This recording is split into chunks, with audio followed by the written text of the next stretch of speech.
the lower self was to surrender to the higher self in order to enter the sacred space. This meant that the ego of the everyday world had to step aside, while the higher self connected with cosmic energy. A vulture can fly, snake can't fly, but both have the same glands. System of life is based on glands. The glands were the most important features of the human being. One of the most misunderstood functions of the human body today is our glandular or endocrine system. Glands secrete hormones that trigger reproduction. Fertility and procreation had high value in Egyptian ideology.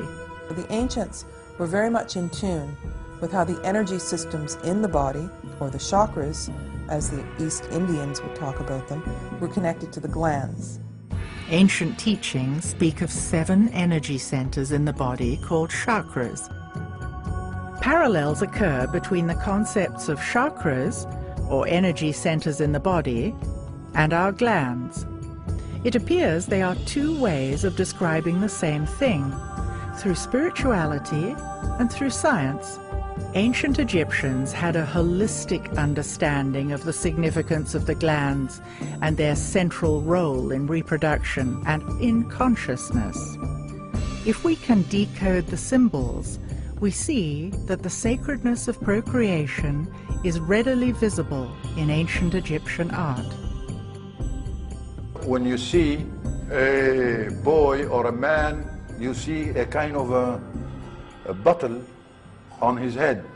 That is not a bottle or not a white crown symbolizing Upper Egypt, as my colleagues and the scholars say. No, this is a gland in the human body known as the thymus, located behind the lungs. The thymus is most active when a baby is in utero. It continues to be active until puberty. Then it begins to shrink and is atrophied when we stop being fertile. It was a critical activator of consciousness. The red crown is another. It's the womb, the placenta. The thymus and the womb are connected for the cycle of life. When you see the double crown, the red crown is the womb and the placenta. The white crown is the thymus, who has its influence on the womb. That's the symbol of one of the glands.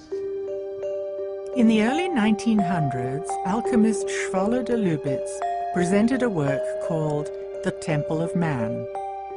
It demonstrated that the architects of the Luxor temple used sacred geometry, which reflected the exact proportions of the human body. As in all Egyptian temples, the most sacred space was located at the back of the temple, the Holy of Holies, which corresponded to the pineal gland. When activated, the pineal gland is said to stimulate the evolution of higher states of consciousness. If the temples were metaphors of the human body, the pineal gland corresponded with the Holy of Holies.